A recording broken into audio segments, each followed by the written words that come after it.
Hi guys, and welcome to another video. Today we're going to be looking at Euclidean geometry, solving circle geometry problems, providing reasons for statements part 3. And as you can see, this is the continuation of the November 2019 paper 2.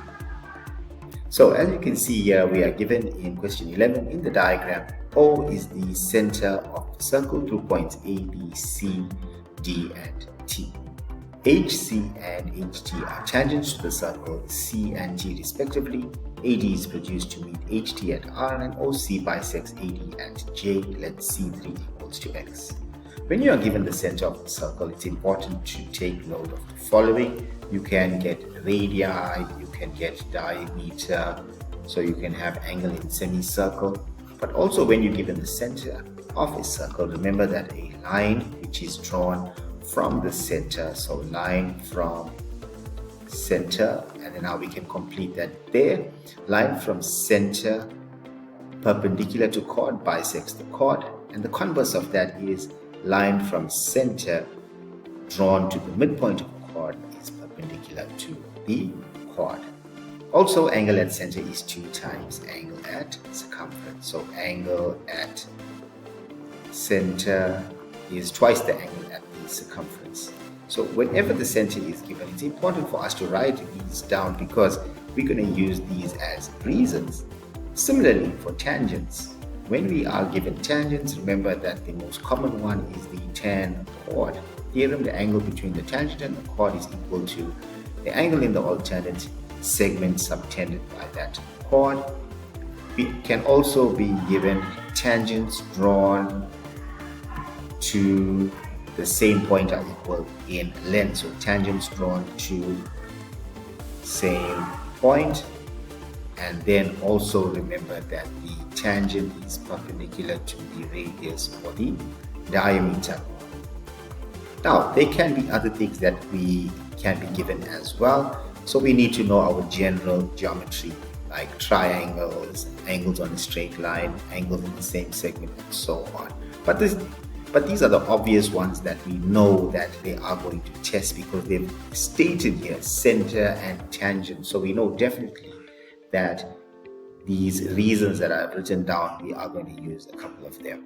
All right, so now when you go to the question, remember that we don't look at the questions immediately. What we need to do is we need to look at how many angles can we solve for without looking at the question.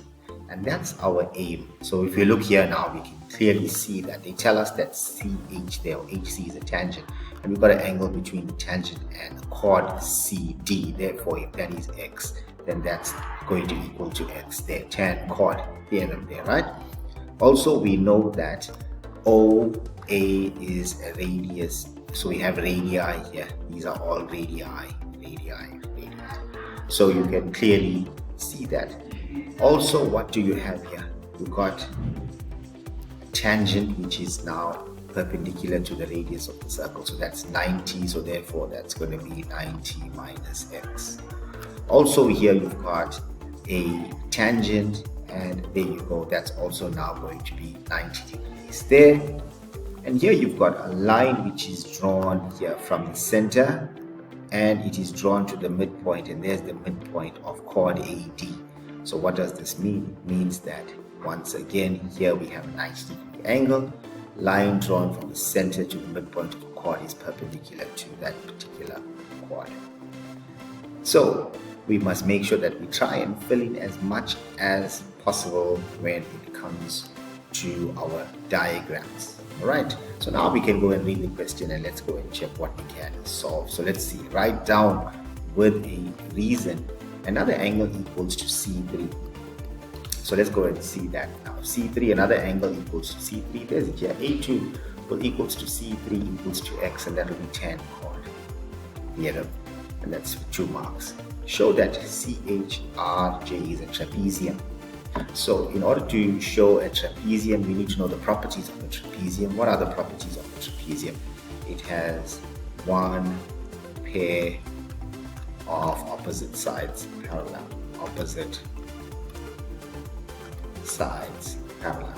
So if we can prove that one pair of opposite sides of CHRJ is parallel, then that's a trapezium. So firstly, let's go look at where is CHRJ.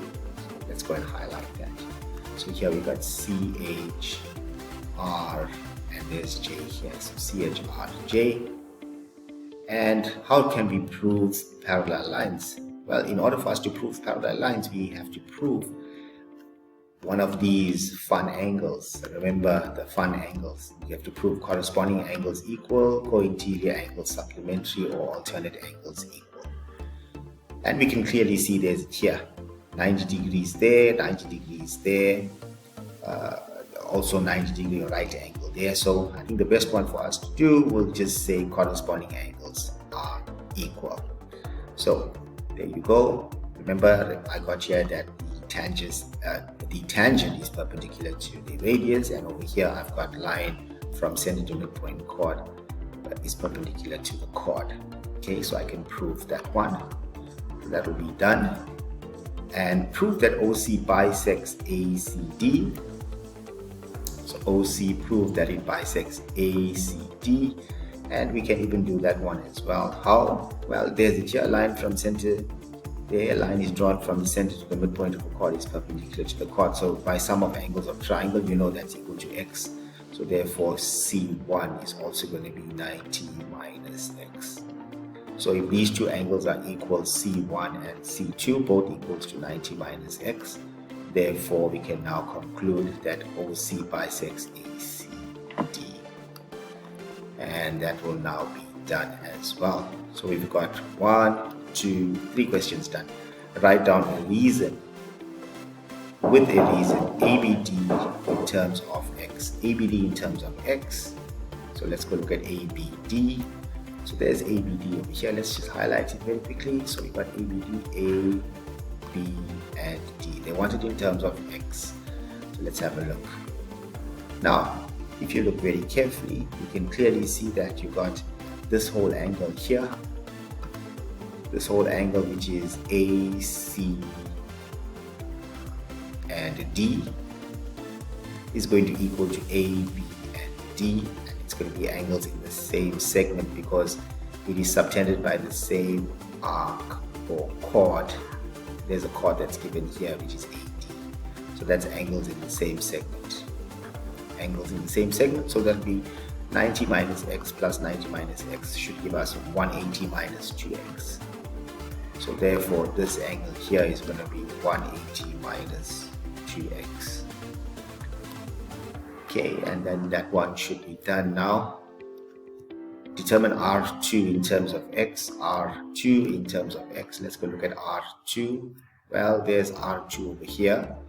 Now they want us to find it in terms of x. So now if we look very carefully, what can we now tell them? Well, here we've got a triangle. So let's look at this triangle here, right? I've got this triangle which is CAO.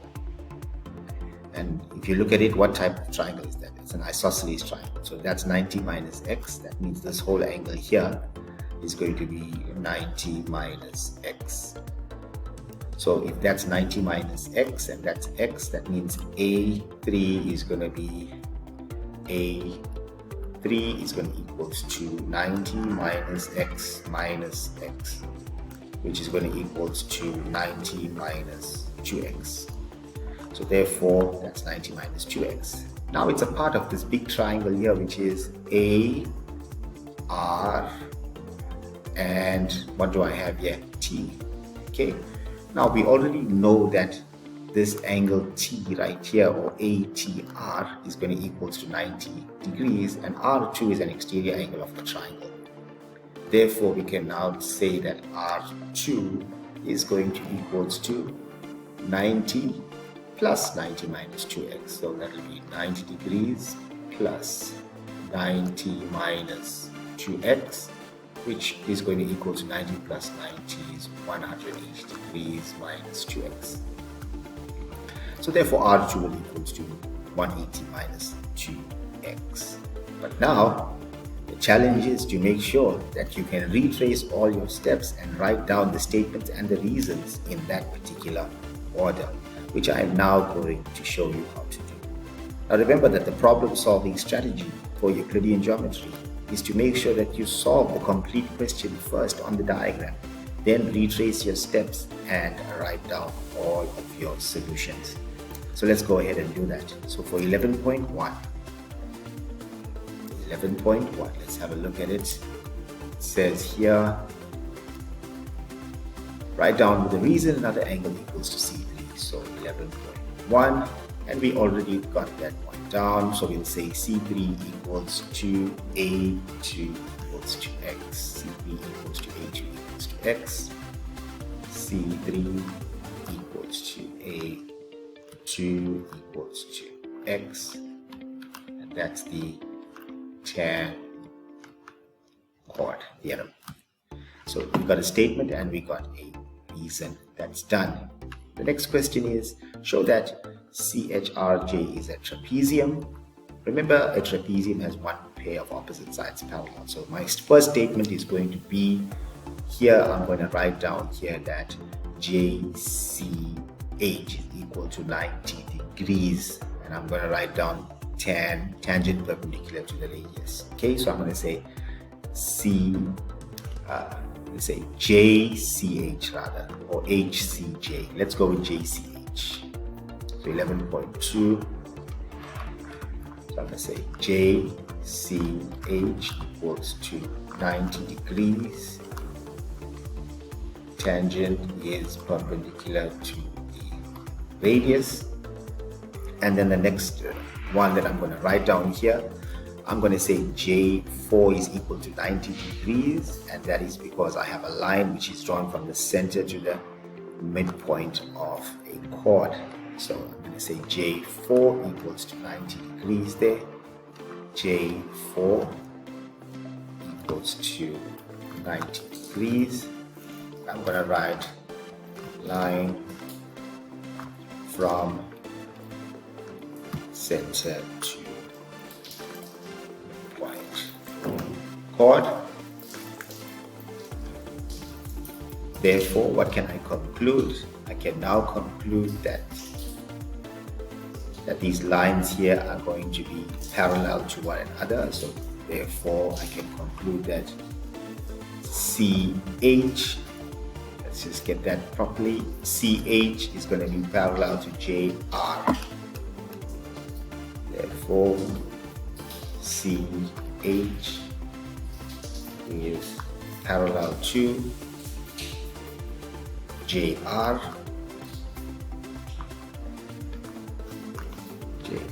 And I'm going to say converse corresponding angles equal. Therefore, what can I conclude? I can now conclude that CHRJ is a trapezium. So I'll write down here CHRJ is a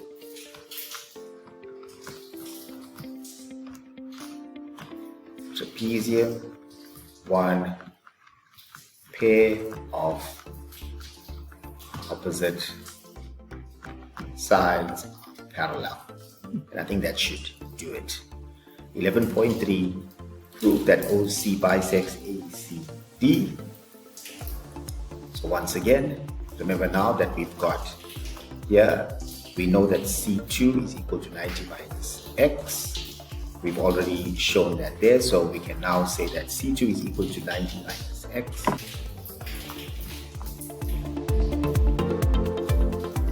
So we can now write down C2 is equal to 90 minus X, because remember that we've already made the statement that C or JCH is equal to 90 degrees, tangent perpendicular to radius, therefore C2 equals to 90 minus X. Remember, if you just subtract 90 degrees minus that X there, it's going to give you 90 minus X. And let's look at C1 there, right? So we've already made the statement that the line from center to the midpoint of a chord is perpendicular to the chord, so therefore J2 is going to equal to 90 degrees, so therefore we can say that C1 is going to equal to 90 minus X. So we can say C1 equals to 90 minus X, sum of angles of triangle Therefore, C1 equals to C2. Therefore, we can now conclude there that OC bisects AC. Therefore, OC bisects AC. So OC bisects ACD. Now remember that we've already made statements like, for example, that the tangent is perpendicular to the radius, which we can write again in question 11. But I don't think that is necessary. So as long as we can show C1 is equal to C2, therefore OC bisects ACD. Let's look at the next question. Now they're telling us write down with reasons ABD in terms of X. ABD in terms of X. So there's ABD right here. So we will just say ABD is equal to ACD, angles in the same segment. So we'll say ABD, so 11.4, 11.4. We'll say ABD is equal to ABD is equal to ACD. ACD, angles in same segment. Therefore, ABD is equal to 180 minus 2x. That's what we got, 180 minus 2x. Just adding those angles up there. 180 minus 2x. So for 11.5, determine R2 in terms of X. What was the first thing that we did there? First thing that we did was we said here that OC equals to OA radii. So OC equals to OA radii. Let's write that down. 11.5. 11.5. We said OC equals to OA radii. And then we said that C1 is going to equals to this angle here, which is CAO. So C1 equals to CAO. C1 equals to CAO, which is going to equals to 90 minus X. And that will be equal angles, opposite equal sides. So now we can say that A3 is going to equal to A3 is going to equal to, that's 90 minus X, which is equal to 90 minus 2X. So we got that A3 is equal to 90 minus 2X. But we also need to say that ATH is going to equal to 90 degrees there because the tangent is perpendicular to the radius. So let's write that down. So it's ATR is equal to 90 degrees. So let's write that down. ATR is equal to 90 degrees. And let's write that down. Tangent perpendicular to the radius. Therefore, what can we conclude? We can now conclude that R2, this angle here, R2 is going to equals to sum of the interior opposite angles. Remember, the exterior angle equals to the sum of the interior opposite angles. So that will be, so we'll write down R2 equals to 90 degrees plus 90 minus 2x, which is equal to 180 minus 2x. And our reason will be exterior angle of triangle. And learners, that should do it. It should cover it. If you haven't subscribed already, subscribe to JL Maths. You can also like my Facebook page, Justin Lazarus Mathematics. You can watch all videos in order of the work schedule on jlmaths.com. And I'll catch you in the next video.